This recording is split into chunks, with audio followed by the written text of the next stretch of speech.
The next thing I saw was that Mzee just literally slapped the guy. Defiance over the right issues is the reason Raila Odinga, son to a former vice president, but Raila Odinga is jailed because of his clamor for democracy for Kenya. Yeah. What does Agwambo mean? The word Agwambo? Agwambo means that which you cannot comprehend. He was hard to comprehend. Which way will he go? He took the unpopular decision to salvage the nation, not because he really loved Ruto, but because he felt the country was bigger. Raila Odinga felt your pain, grieved with you, shared your laughter, shared your joy. That's the man he was. Fundamentally, Raila Odinga believed in justice.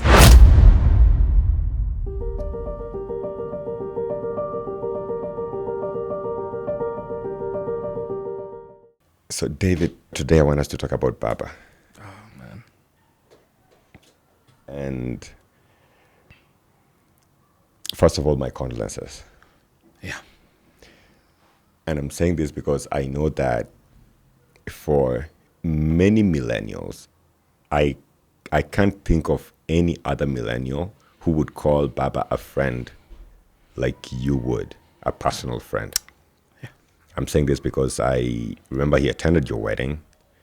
Yeah. And for Baba to find the time to come there, be with you, that was a personal friend. And, once again, my condolences. But over and above that, there's a guy whose name was Horace Mann. Yeah. And Horace Mann wrote somewhere and they say that be afraid to die until you have won some victory for humanity. And I don't know about you, but I think that for me, Baba was not afraid to die because he'd won very many victories for humanity. True. Many in my lifetime from 92, onwards, and many others before that. But I want to understand the perspective of this man who many people would refer to as an enigma from the perspective of a young friend. So first, thank you very much. In Raila's loss, some of us have quite a personal loss.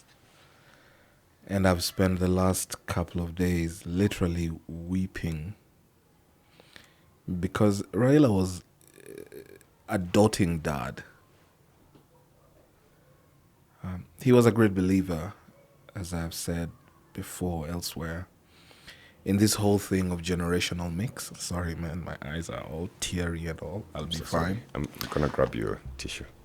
Yeah, so Raila was a doting dad to his birth children and to his adopted children.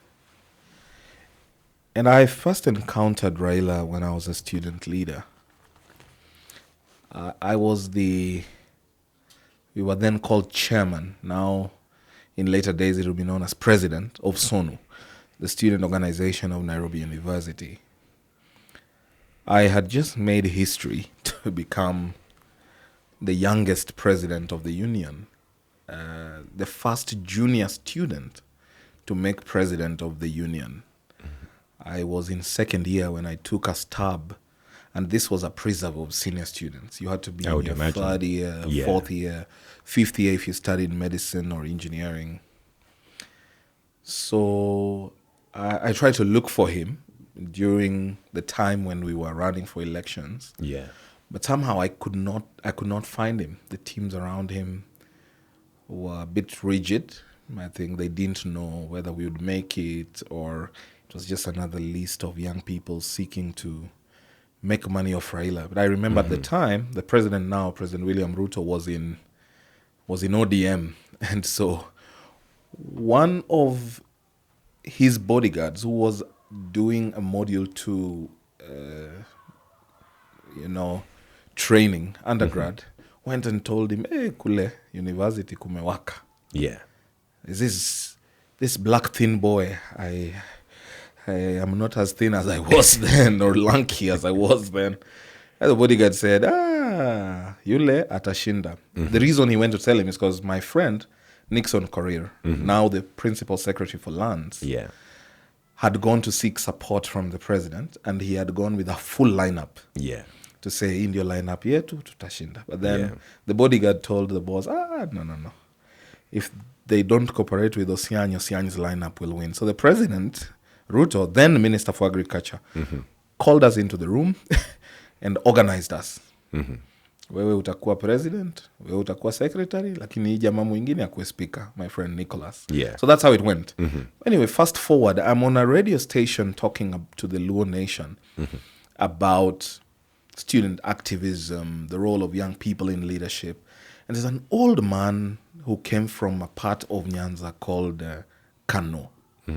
He was among the members of the Luo Council of Elders, Odote Kogiem. So Odote then calls Raila, tells Raila, I've listened to this young man and I watched him a couple of weeks back. I think you need to meet him. Yeah. He then sends the then former MP for Nyakach then, who I was privileged to serve with as a fellow deputy minister or CAS. And they come to look for me together with an old friend of his called Owino Biggie. They find me, Honorable Peter Odoyo. They find me and take me to Jacom. So I carry student leaders. Baba has called us. Let's go. Let's go see Baba. When I meet Raila Odinga, I am awestruck, but I'm also quite shocked at how gentle he is. And we start and strike a rapport from there. What were you expecting before you? I just expected, he was larger than life.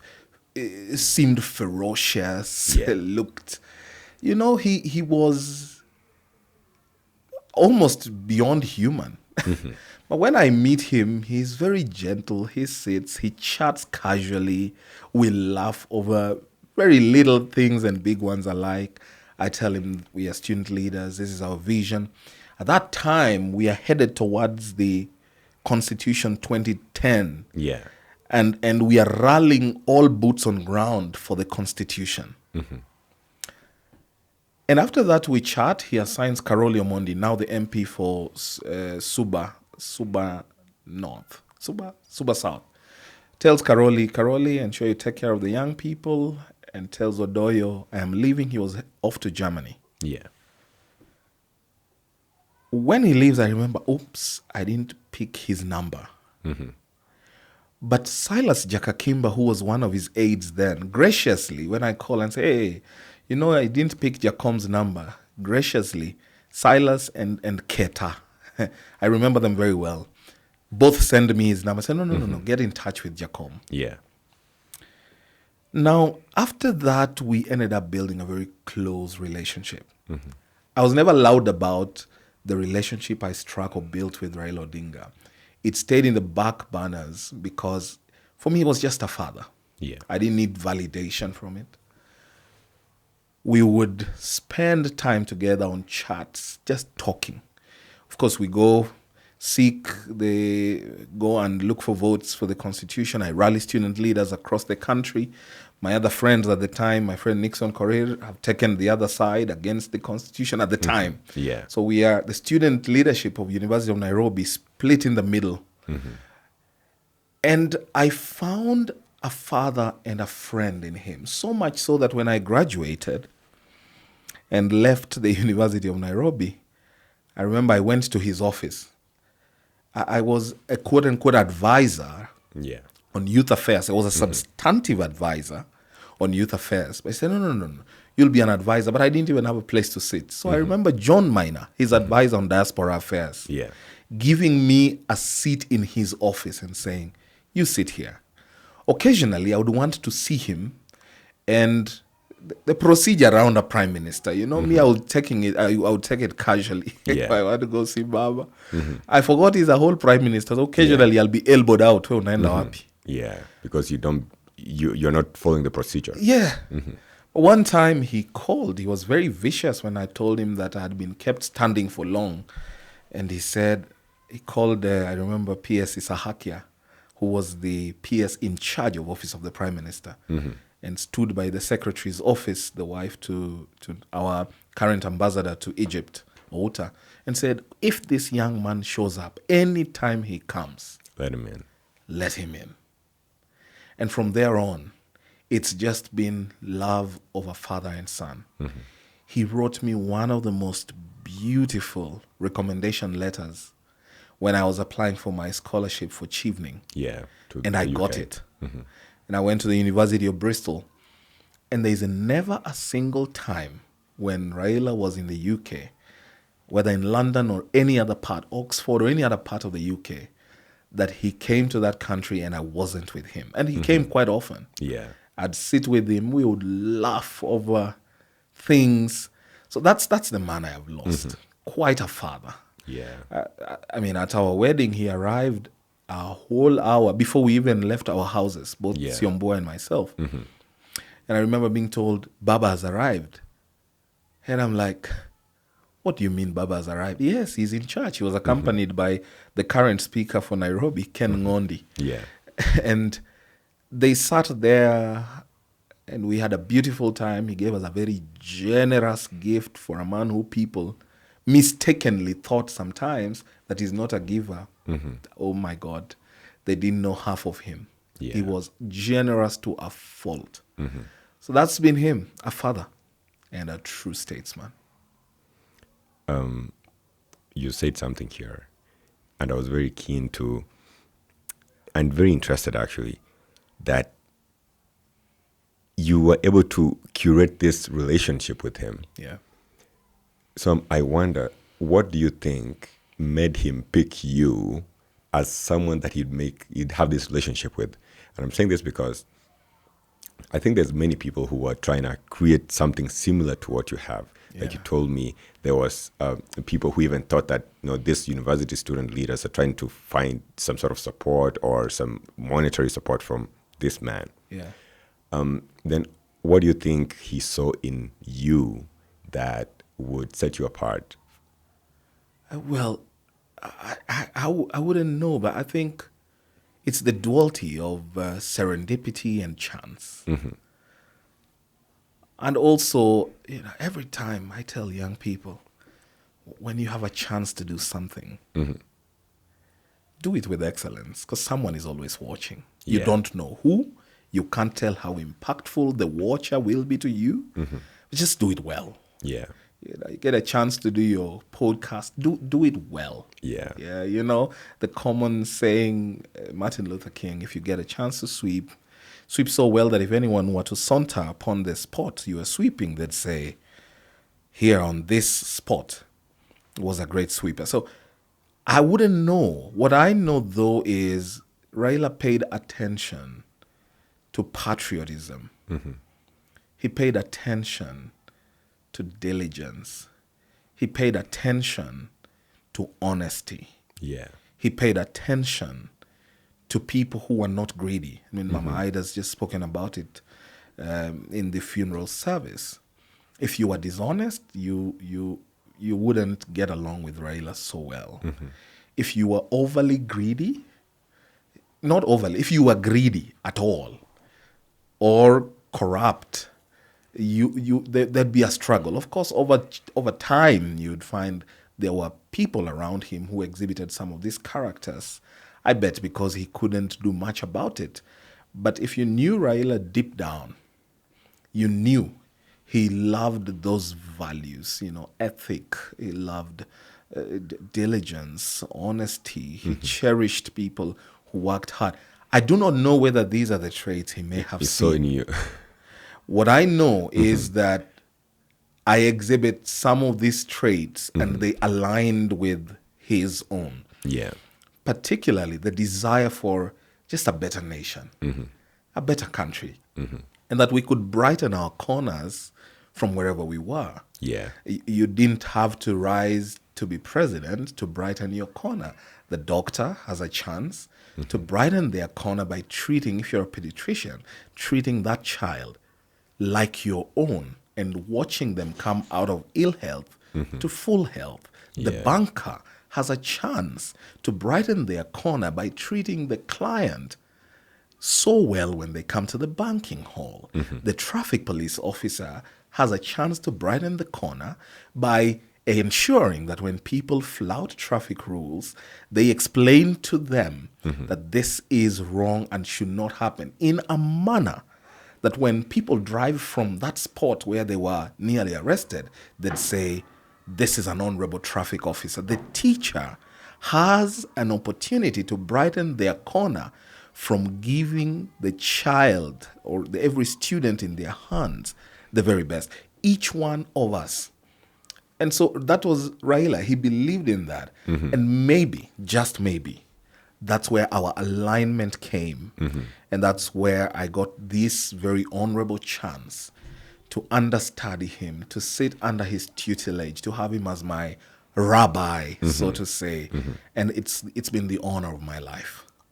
How do you think he would be able to impart patriotism to people who would be his understudies? Now, daily, practically, and even he verbalized the desire for a better nation to those of us who hung around him. Yeah. He would be very vexed when things went south. Yeah. And Raila, let me give you a story. So Raila is the Minister of Roads at the time. And at that time, there is this clamor for expansion of Nairobi. The traffic snarl up is crazy, and so we are losing terrible man hours. Yeah. Raila's Minister of Roads decides, led by the very many arms of the Department of Roads and Infrastructure, to come up with the idea of to actualize the idea of southern and northern bypasses. Yeah. A similar thing has to happen in Kisumu at the time. Yeah. So they're looking for funding to actualize these bypasses, to decongest the city, save on time, ensure that we don't lose man hours, which overall then impacts on the economy. Yeah.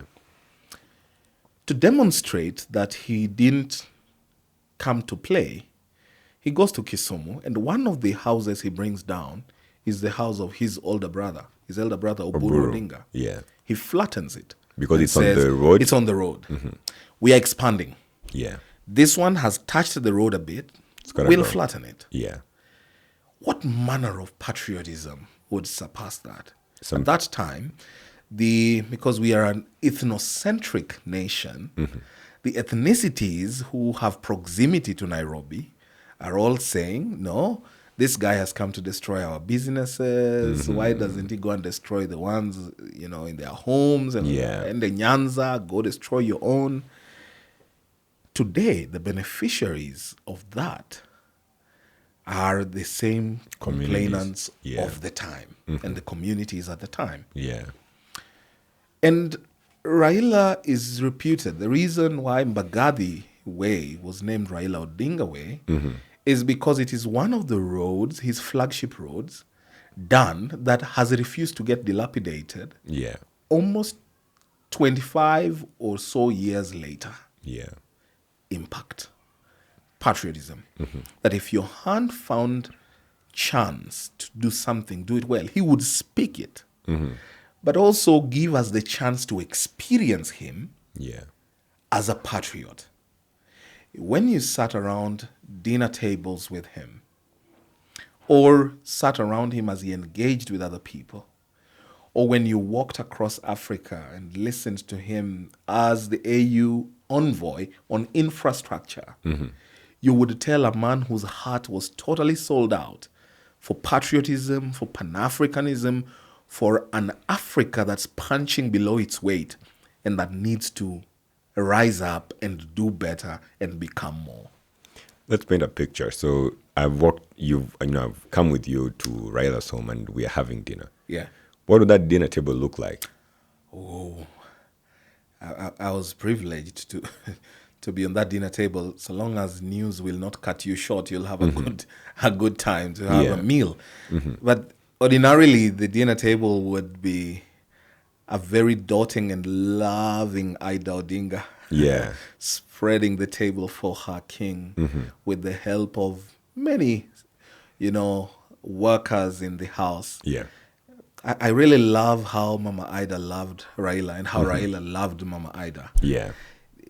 So when you went, dinner would be served, or lunch or breakfast, and it would just be a normal time for communing over a meal. You'd have conversations. He loved laughter. So I really laughed when I called Winnie, my sister, one of the most consequential ladies in my life, Winnie Odinga. So Jacom would be seated there, and he would laugh, and you would laugh at how he was laughing. Then the laughter would just go on and on. It becomes like a positive feedback sort of situation. Exactly. And it would be, good conversations, from jokes to banter to the real things of life. I remember one time meeting him to tell him that I had found this girl called Siombua from Kitui. And I was going to marry her, and I wanted him to see her. Yeah. And he was with my friend George, his late bodyguard. So I told Georgie, I know you are expecting me alone, but I've come with this young girl. She's my girlfriend. I hope to make her wife. I want Mzee to see. Oh, Mzee, we had a chat, and when we were done, he just said, this is a wonderful lady, and don't take too much time before you marry her. How long did you take before you married her after that meeting? Oh, after that meeting, I think within a month I engaged her. Oh, okay. So you didn't wait for it. I hastened it. You followed the advice.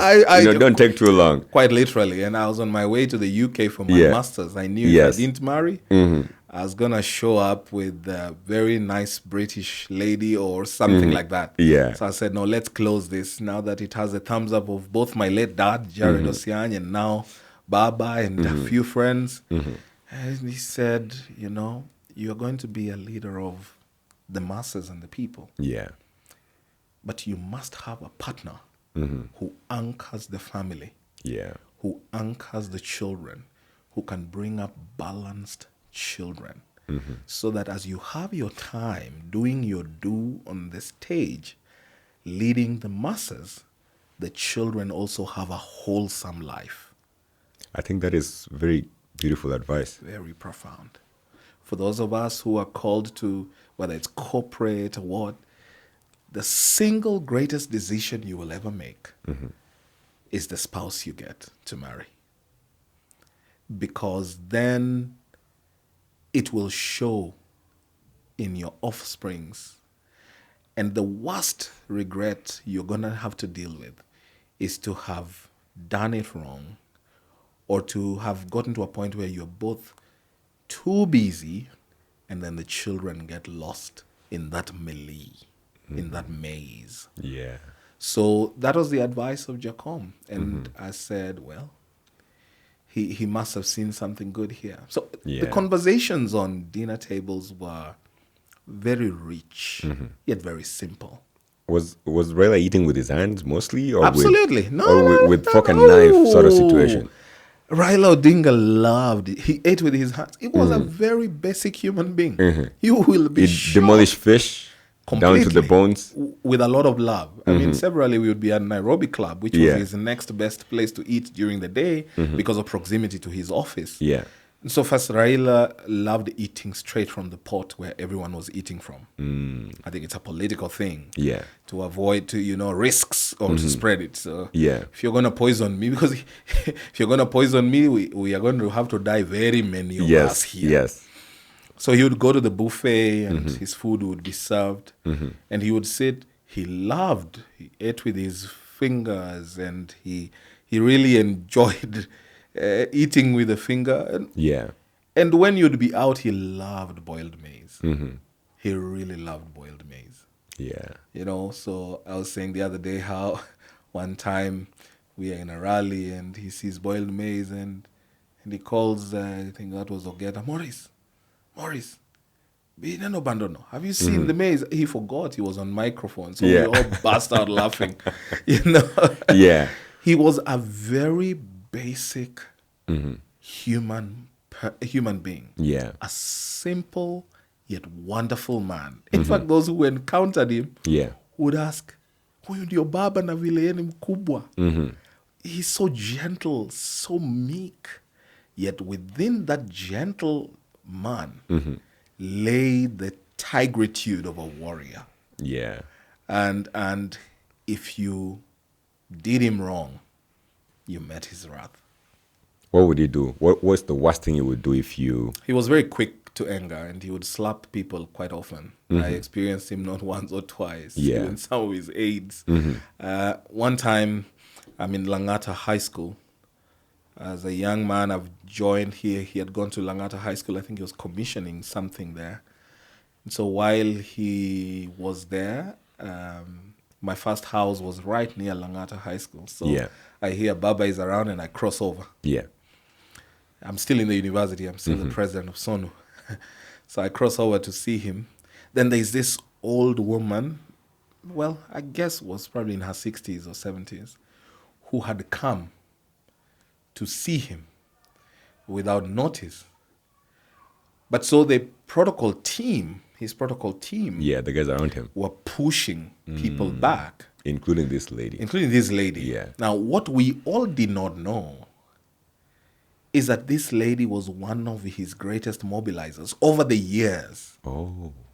So when the protocol guy pushed this lady, the next thing I saw was that Mzee just literally slapped the guy. And he said, how can you do this? Do you know this woman? Who has taught you? And he called his aide, the head of security, and said, I don't want to see this boy here. The security guy. Yeah, he was vexed. Yeah. But that's how much Raila loved the people he loved. He kept touch with the ground. He knew his people. He picked their phones when they called. He called them when he found their missed calls. He returned messages when it wasn't too busy. And he just kept touch. He felt your pain when you lost a loved one. You know, when I lost my father, I called him. I was a mess. I was crying. Then I went and told him, Mzee, your friend has died. And he held and hugged me like a son in his office and said, I'm so sorry, my son. Your dad was younger than me. He should have lived longer. But do not sorrow. He already left all of you well placed. And he quickly just went into, how can I help? I was serving then as CAS. And you cannot imagine, even when I am the deputy minister, he reached out for his bag, gave me 300,000 shillings and says, I know you're going to have too many visitors. I am still your father. I know you may be able to handle your guests. Here, go and do the first bit of shopping. And later on, he would send CS Matiang'i with another 700,000 shillings alongside President Uhuru Kenyatta's 1 million to that funeral. He felt your pain. Raila Odinga felt your pain, grieved with you, shared your laughter, shared your joy. That's the man he was.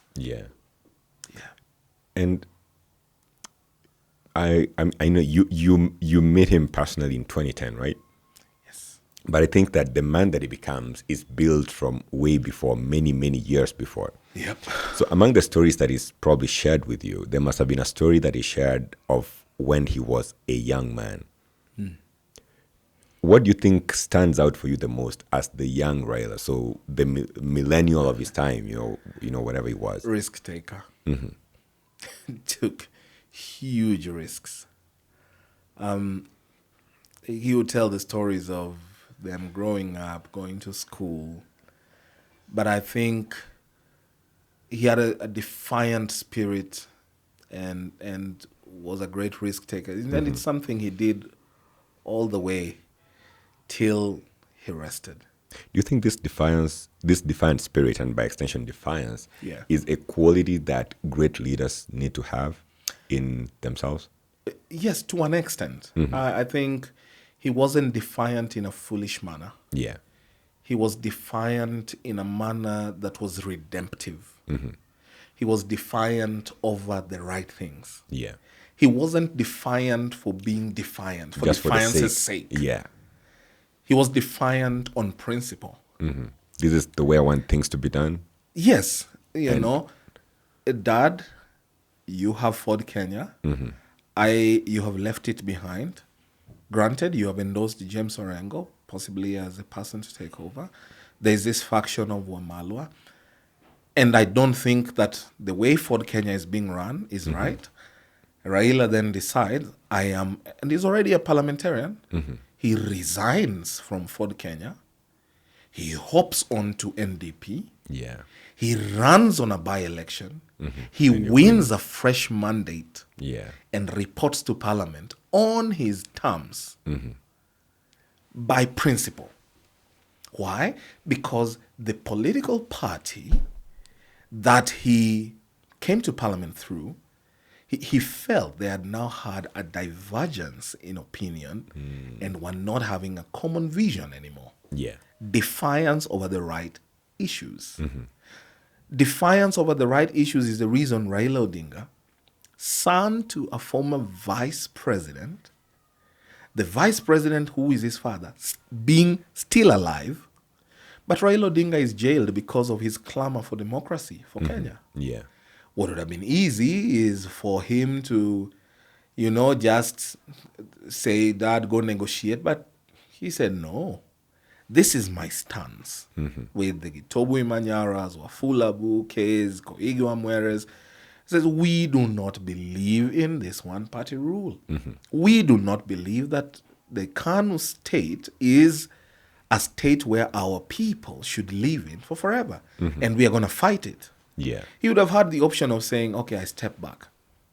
Defiant, not for the sake, but on principle. And that's one of the things, I think, that stubbornness over what is right is quite admirable. Today we have too many politicians and too many leaders who are defiant, but then you ask, what are you defying? You can't pinpoint what are you defying? To trend. Yeah, I want to defy so I can trend. Exactly. So it's I want clicks and trends and hashtags, but he was hugely principled also. In fact, when Senator Oburu says he would be very ruthless and protective, and Senator Oburu says, I was older than him, but if anyone tried to joke with me, Raila was very quick. He would beat them to a pulp. Yeah. So that's short-tempered. So I admire that, and I think it's one of the things that he carried from childhood. I was going to go there next because I'm imagining. Yeah. Growing up in my family, and I would imagine your family and most families, you just don't have the leeway to be who you want to be. I know. There will be very serious guardrails, and these guardrails could come probably in form of punishment, like canes and stuff like that. But if you have a parent who nurtures you and supports your independence and your exploration of adventure, I think you probably turn to be a Raila of sorts. Oh, that's true. Do you think this is the situation? I mean, I've read Not Yet Uhuru, and which is many years ago, but I don't really can't put my finger on it if his father was a father who was very hands-on in terms of discipline and ensuring that his kids follow the rope. I think Raila's books and history tells of a father who was very firm, very strict, but who was also very intentional. Amidst his busyness, being busy, he was very intentional. Pictures abound of where he would be attending Luo Council meetings or meetings with other leaders, and Raila, as a young boy, is squatting there with shorts and rubber shoes. And you can tell that there was intentionality in exposing him to the dynamics of politics and leadership. And hence the Raila Odinga we know today. Yeah. So the enigma of Kenyan politics, who is Raila Odinga, is a product of growing in a house that was political, choosing to be observant, but also of a parent who was intentional to ensure that his children knew that politics was a critical lever or tool for governance, for distribution of resources across nations, for ensuring that we drive a country or an agenda in a particular manner, and for the destiny of a people. Yeah. Yeah. And so he grows, he then turns out, I think he turns out to be then a perfect enigma. Yeah. Enigma in this sense, I believe, meaning confusing. Yeah. Well. And understandable. Yes. Yeah, Agwambo. Yeah. What does Agwambo mean? The word Agwambo. Agwambo means that which you cannot comprehend. Oh. I see, That I which see you how it cannot lies comprehend. well with enigma. Yes. It was very hard to see Raila coming. Yeah. You would be with him for breakfast, and the next moment, he has pulled one on you, and you're thinking, What it's like happened the here? day he had a handshake with Uhuru. He left people kwa mata. Yeah. Spoke with him, no one knew. The next thing, he's at a Rambe house, has a handshake with Uhuru, of course, which birthed some of us getting into government. He was hard to comprehend. Which way will he go? Does he like this? Does he hate it? Until he expresses himself. I mean, as recent as the other day when you had dissenting voices within ODM, Sifuna taking things left, people were like, where exactly does Baba stand? And he's saying, no, we have made a decision. We are working with the UDA party, and this is the way forward. Yeah. And so Raila was it was Agwambo. Very hard to comprehend, very hard to be able to understand. Yeah. Some people would throw stones and say that part of his being Agwambo is the fact that he used his position to enrich himself. Yeah. And I say this coming from the perspective of when you look at politicians the world over, many of them tend to be very wealthy. Yeah. And is it possible that we could attribute their positions in power to that wealth? I wouldn't speak to that. But what would you say about the fact that some people out here throw stones and say, you know what, this man used this position to enrich himself and his family and his, descendants, etc.? I think those people would be forgetting that Raila was the son of a vice president. Yeah. So he was a child of privilege. Never mind, the father, Jaramogi, too, wasn't a man who was sold to wanton acquisition of wealth. And that's why they do not own swathes and tracts of land. No. Yeah. And the Odinga family has just grown what their father started, which is Spectra, becoming their primary source of income. It's been a journey of sweat and blood to build it. Now, when you're on the scene as a leader, you tend to attract opportunities. Some opportunities will just come by virtue of being on the scene, by virtue of just being Raila. You have risen, become minister. There are opportunities for business in Ethiopia. You know the president firsthand, and you call and say, excuse me, my brother, is this viable? Could we do it? And they say, yeah, proceed. Because also you have built a competent machinery for business. Yeah. So, and I don't want people to frown upon being wealthy. Being wealthy is a good thing. Just earn it right. Yeah.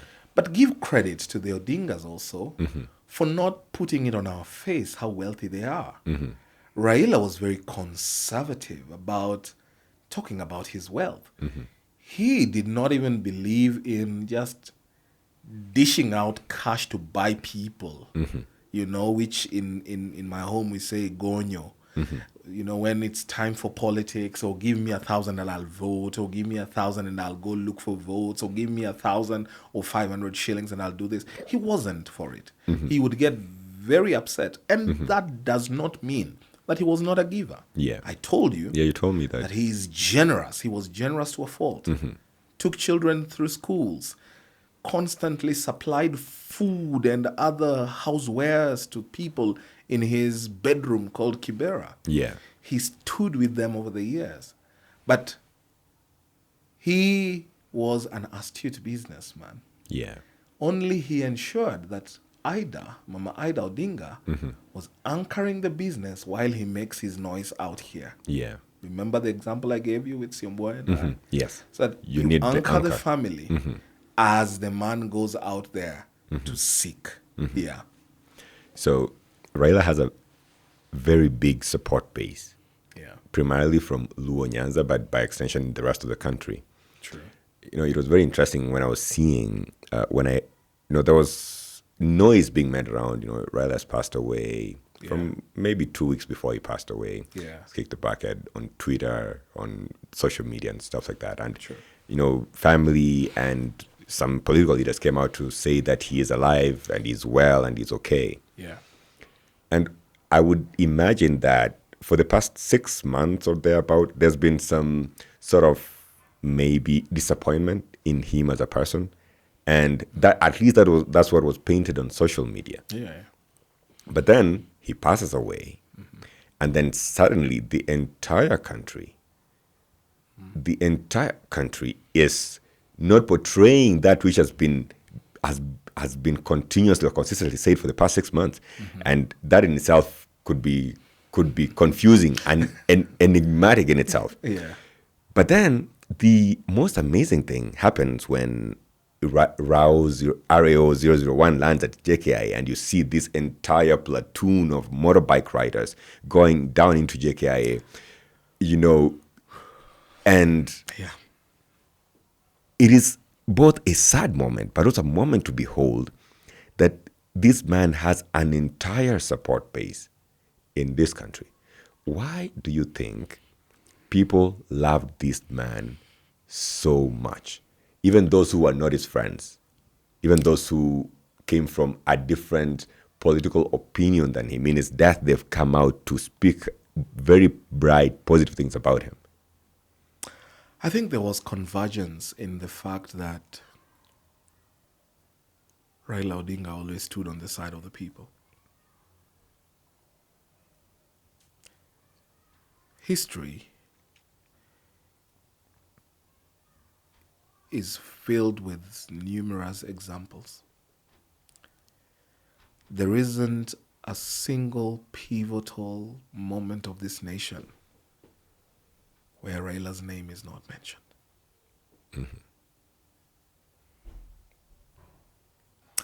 Whether it's the clamor for multipartism that would later lead to the repeal of the then Section 2A of that constitution,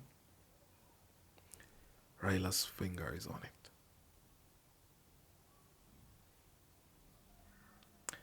Whether it is the defeat of the 24 years of Kanu rule, Raila's name is on it.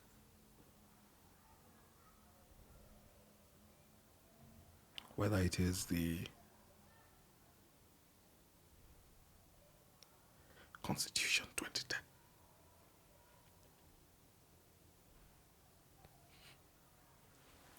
Sorry, man. Raila's name is on it. And most recently, when we were on the precipice of losing the nation, because the Gen Z were justified to demand for better from our nation.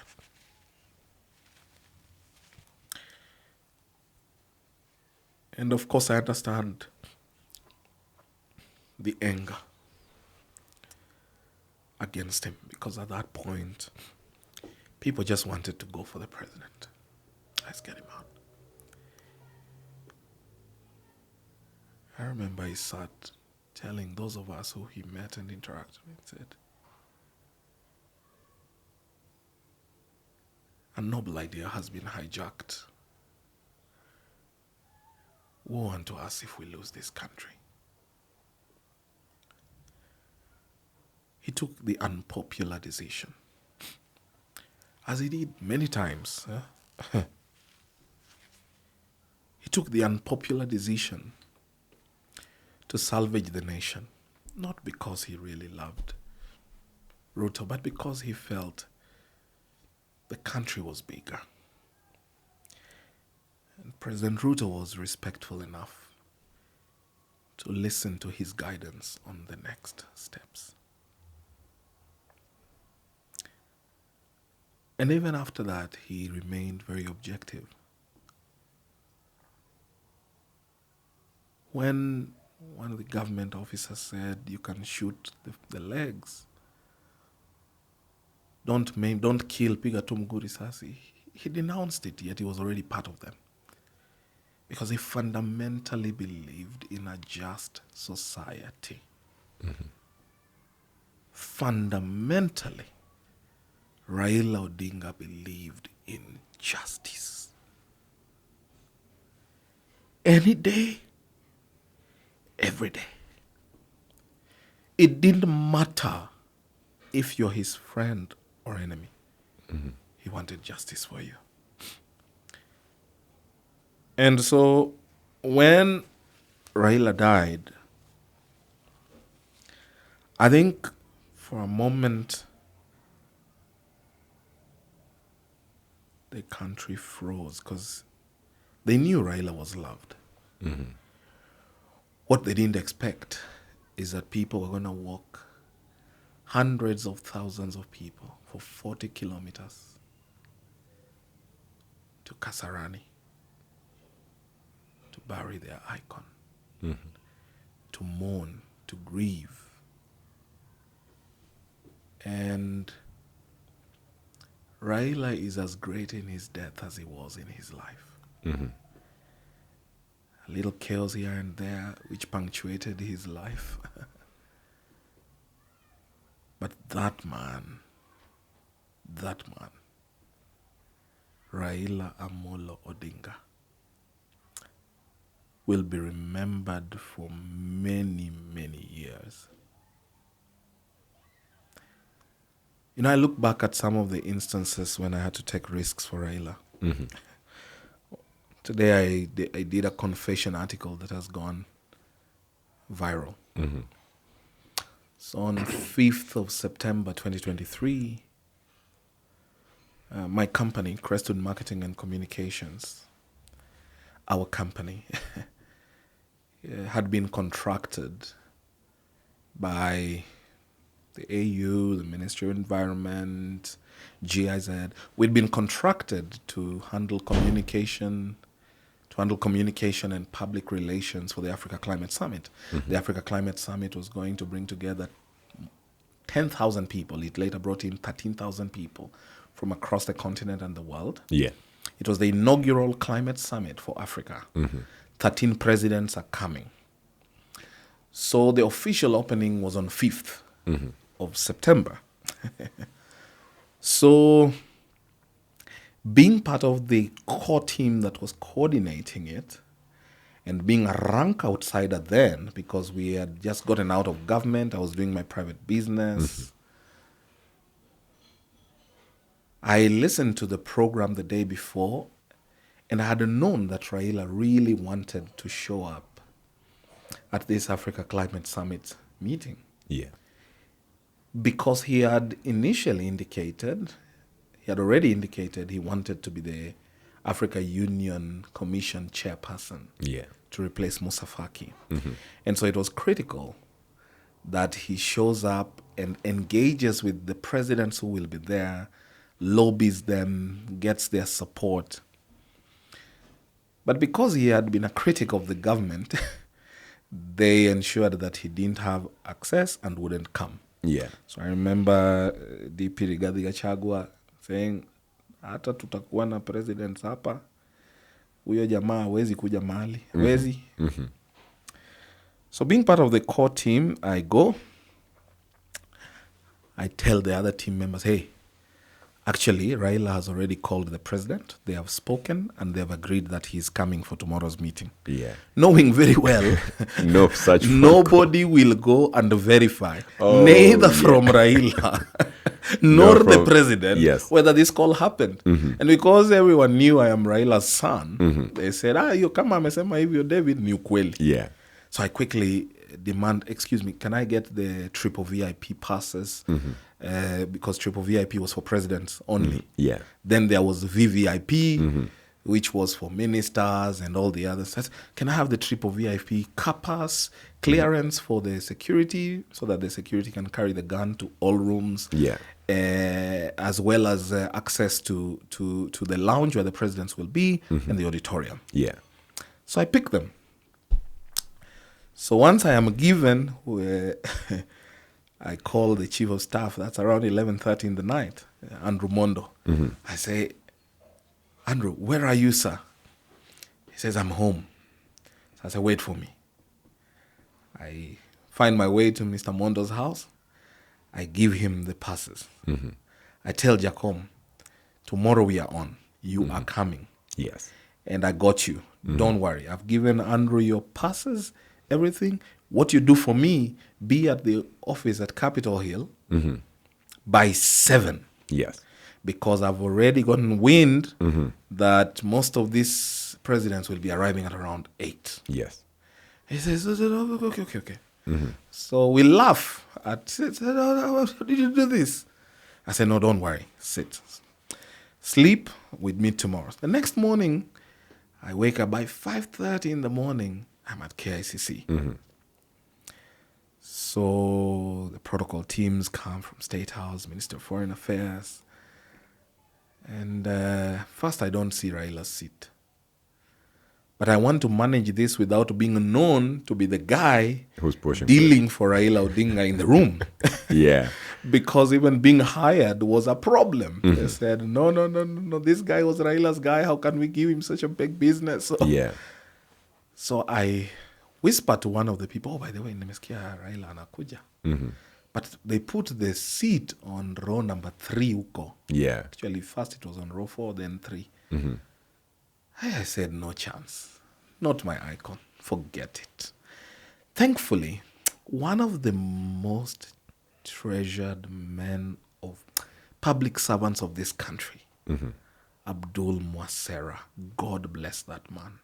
That man trained us when we were in office of the Prime Minister on just diligence. Yeah. So when I see him coming in, I say, my father, how are you?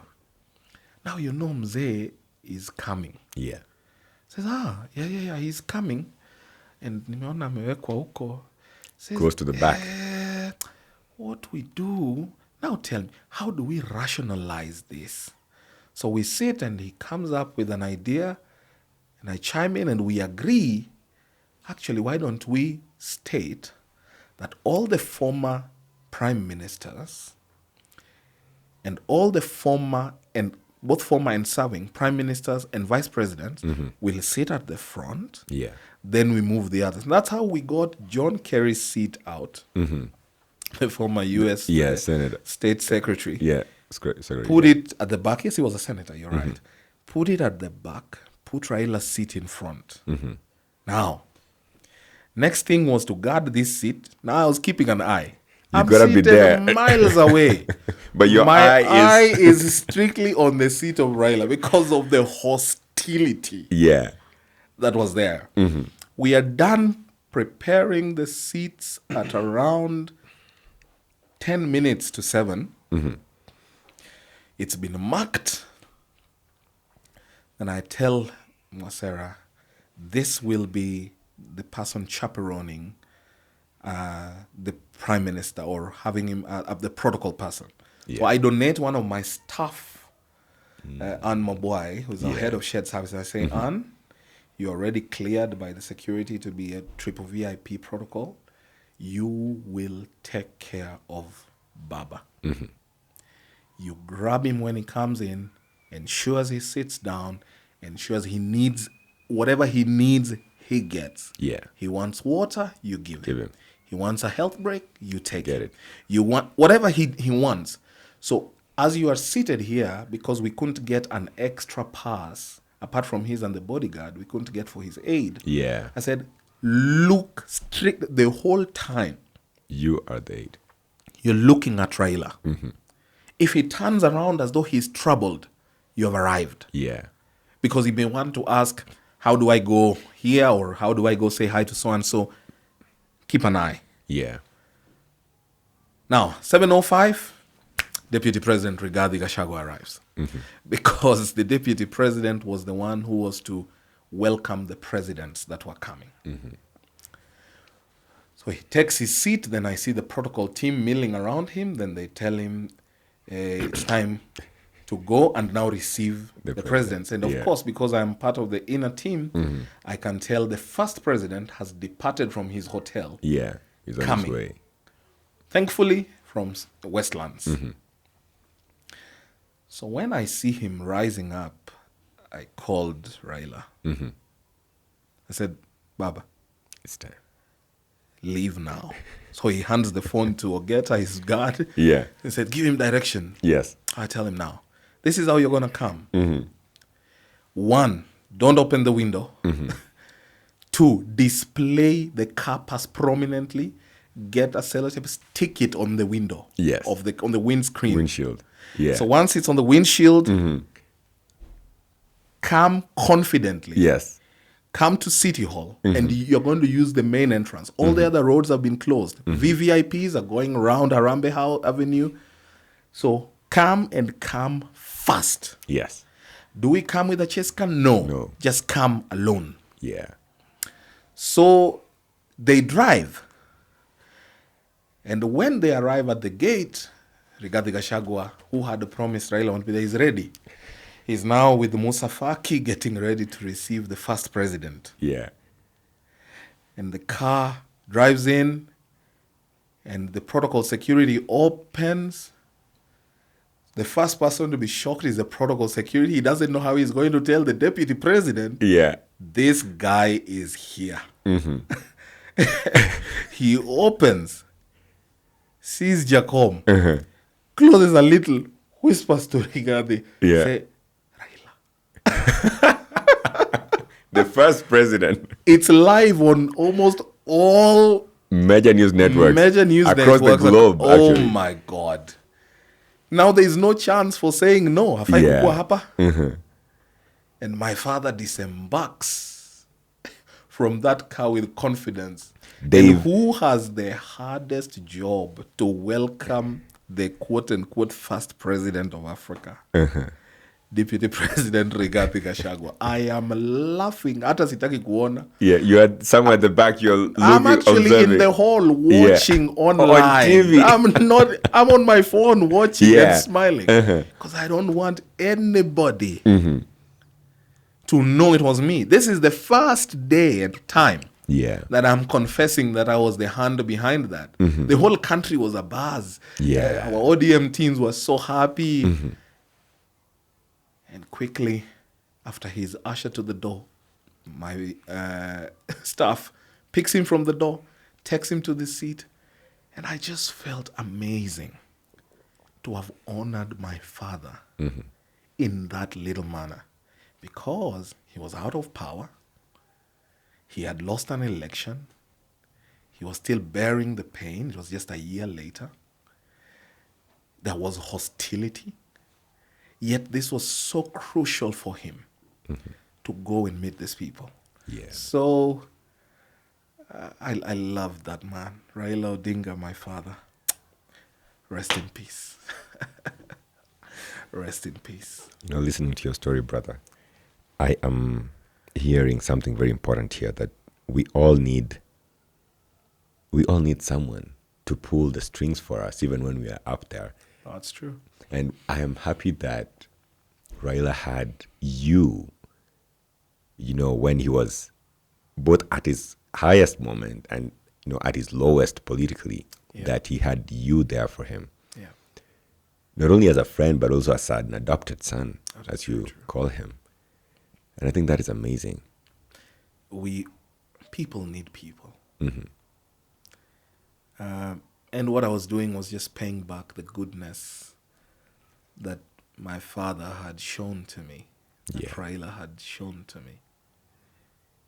It was just doing what's right. He had stuck his neck out. Only Peter Odoyo, the former MP of Nyakach and former Assistant Minister for Foreign Affairs, only Peter Odoyo and myself from the Luo Nyanza community were appointed into government when we formed government with Uhuru Kenyatta. And for me, that was a great honor, which I totally attribute to Winnie Odinga. Yeah. She's the one who came, fetched my CV and said, David, give me your CV. Came to my office. You can't stay out of government. I think you're going to add value to government. That man, Raila Odinga, on that day, I was taking risks. In fact, I kept saying, "Woy, if only government found out it's me, I wouldn't even be paid my my bill, my invoice will not be honored." Yeah. Because it was a breach. But what more does a son do to the father than to cover the father's nakedness and to show up on the worst days of his father? I was willing to take a bite for it. And I stayed in the back burner. I laughed. We laughed. We were there with very many of our friends, including my present party chairperson, Gladys Wanga, in whom I am well pleased. And they didn't know, and they walked out never knowing. I think the people who would bear witness is Andrew Mondo and Maurice Ogeta, the bodyguard of Raila. And it felt nice to have outfoxed our friends at the time. But did I know that times would change and that Raila and Ruto would work together? I didn't. The motions of time. Yeah. You know, what comes to my mind right now is a quote that goes like, people normally value what they think is true way more than what is actually true. Oh, yeah. And I think over the next couple of years, months, weeks, or even days, more truths are going to come out about who Raila is. And it's probably going to be very different than what people actually thought was true about him. Yeah. I know sitting here with you today has been amazing. You know, just learning from you who Raila was, more than what we saw on social media, on TV screens, on newspapers, etc. Yeah.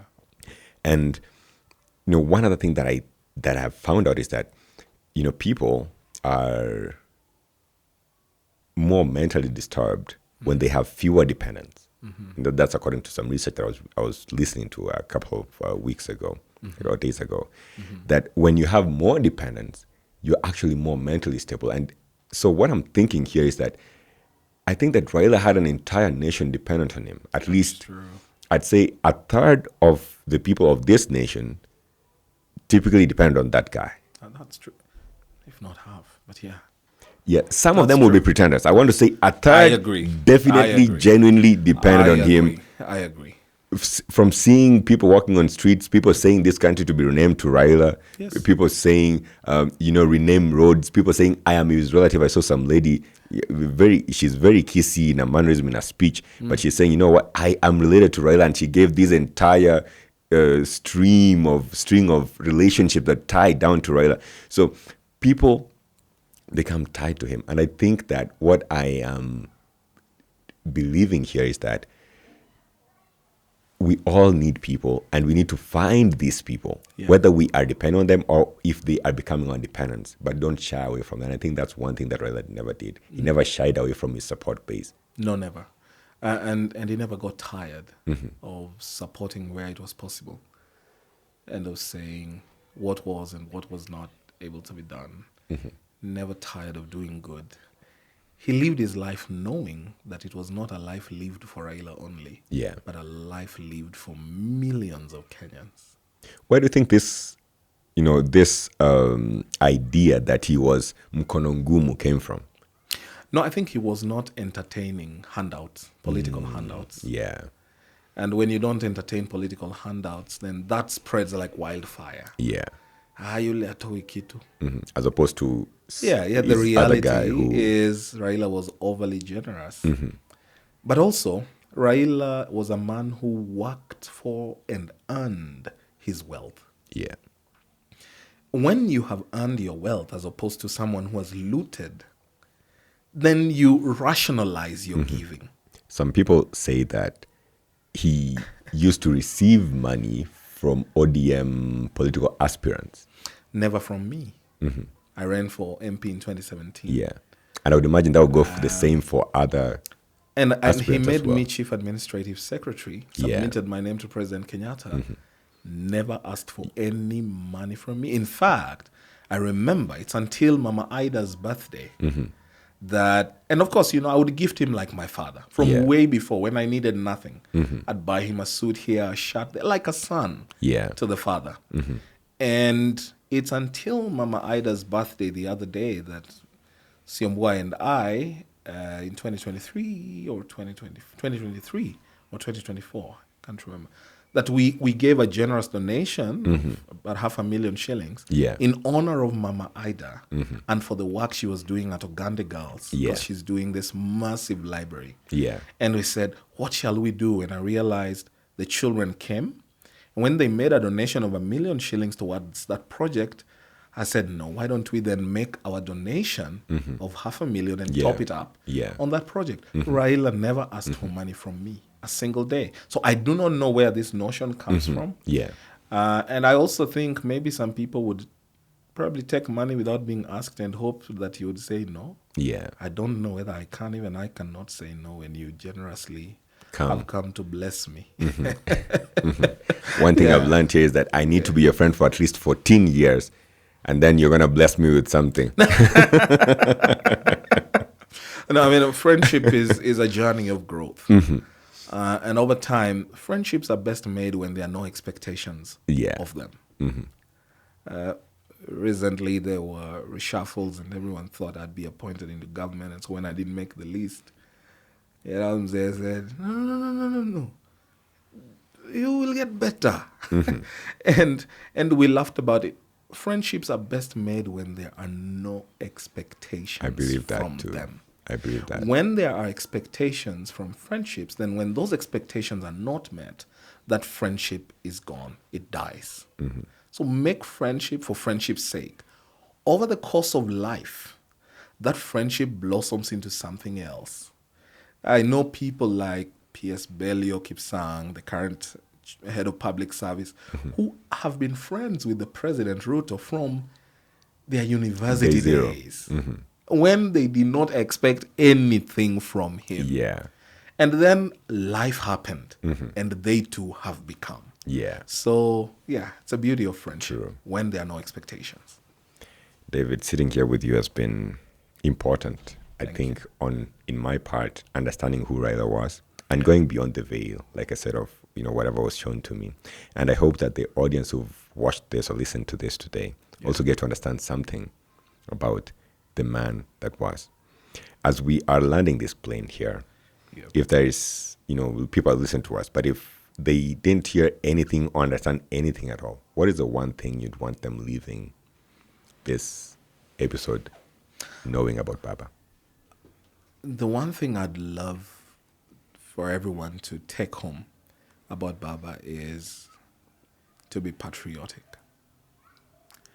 Love your country enough to fight for it.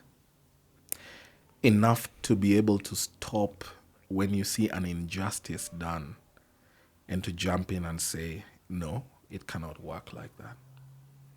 When you see someone disenfranchised, when you see someone mishandled, when you see someone's land being grabbed, don't say, it doesn't concern me. Step in and say, excuse me, why are you robbing this woman or this child of their possession? When you see an injustice anywhere, know that it leads to injustice everywhere. And so we owe it to the fallen legend and hero to be patriotic, to choose country over self, to go beyond our ethnic beliefs, and to know that human decency is not determined by the ability to speak our mother's languages. Rather, it goes far deep inside to the core of our humanity, who we really are. So see people for who they truly are. When you do that, you will have honored the spirit of Raila Odinga. And that's the one thing I hope they all take home. Thank you. Thanks, Dave. Do people call you Dave or David? That's fine. All right. Both work. Folks, I've been hanging out with David Osiany today. David Osiany was a great friend to Raila Amolo Odinga. And I think there's nothing that would paint you better than the words of a friend who knew you both in your highest and your lowest moments. I hope you learned something today. Till next time, do take care. Kwaheri.